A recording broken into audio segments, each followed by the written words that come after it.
Well, today is going to be a bit of an exciting day for me. I've finally bit the bullet and decided to replace my 20-some-odd-year-old Schwinn Airdyne. You probably remember that beast from my early vlogs.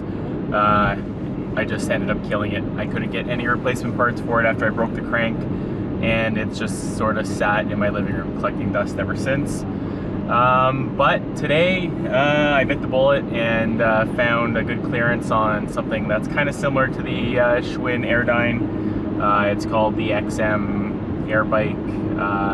It's like a cross between an assault bike and a Schwinn, because it's got the quiet, whatever you call it, who knows, belt.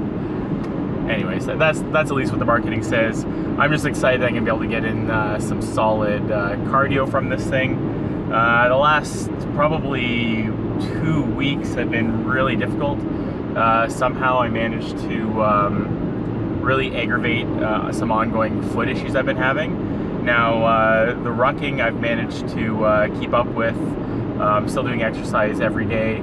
The last week though, I have had to stop the rucking just to let my feet have a bit of a break. It's basically just like so much strain on the foot that it's almost unbearable to walk. But like I said, I am still keeping up the exercise by doing some high-paced incline walking, or my heartbeat's getting like 140, 135, somewhere around there. So I still haven't missed the day, but the rucking has had to take a little bit of a break for now.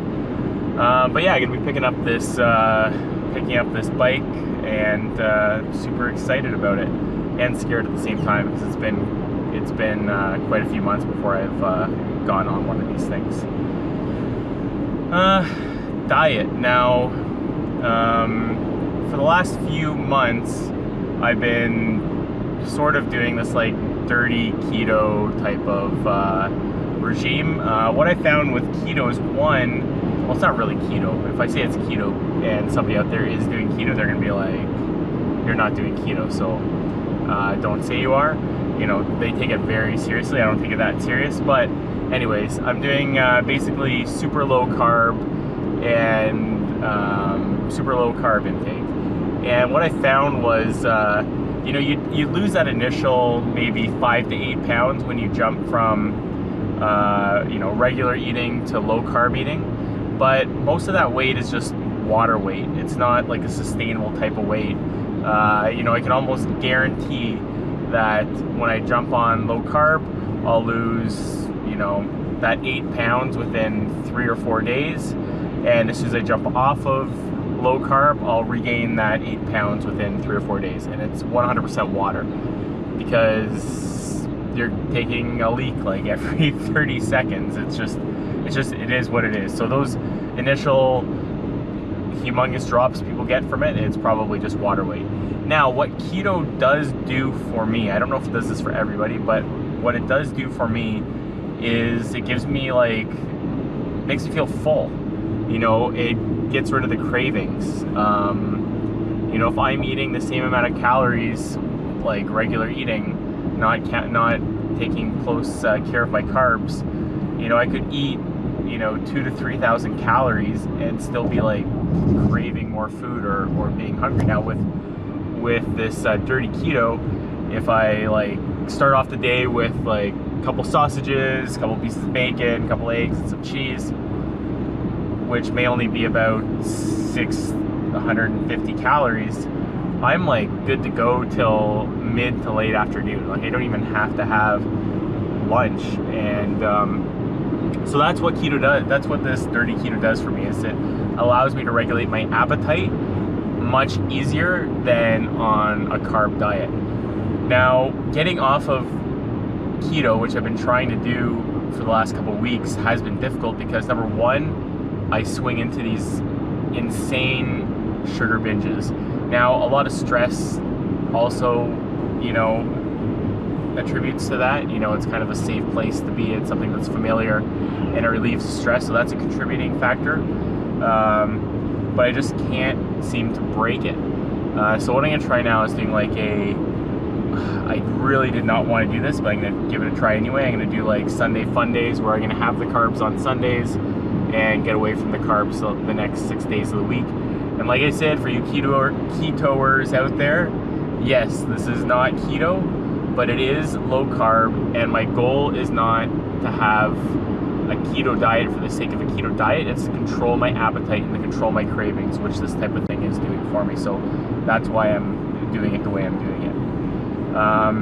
But the hold that those carbs have on you when you succumb to it is just mind-boggling. Like I just can't explain how much of a grip it takes over on your life, and I just can't break it. So I'm hoping this might be a little bit of a segue more to healthier, more sustainable eating, because at the end of the day, I've been very successful in the last year of breaking bad spells. So if I go into like this downward spiral, I've literally been able to snap myself out of it the next day, which I haven't been able to do for years, and to be honest, probably my entire life. So I'm still maintaining those wins when it comes to eating,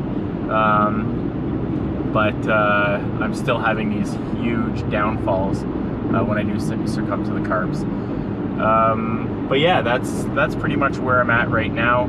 I'm looking forward to getting back into the rucking once my foot heals. So this is the plan. It's going to be get the air bike going, probably like 30 minutes a day on the air bike, 35 minutes a day on the air bike, and then one complete hike. What I'm thinking is that because I've been doing the rucking on the treadmill on a steep incline at a fast pace, that's what's aggravating the foot issues. So as soon as those start to subside, I'm going to skip the treadmill altogether and just focus on outdoor rucking, 5K, maybe 7K, just keeping it at that, doing that every day, plus the air bike. That's the plan anyways. As far as my weight is concerned, I haven't stepped on a scale in about 4 weeks. When you do get back into the carbs, you feel like just bigger. I don't know if it's mental or what, but you just feel bigger. You feel more unhealthier. But I'm not planning on jumping on the scale just yet. I'm trying to get away from, let's lose the camera. I'm trying to get away from this whole scale surfing nonsense. But yeah, that's pretty much where I'm at, and I'll go pick up the bike in a few minutes here, and we'll get her set up and get her going. They're really nice bikes, very solid. They're actually more solid than salt bikes.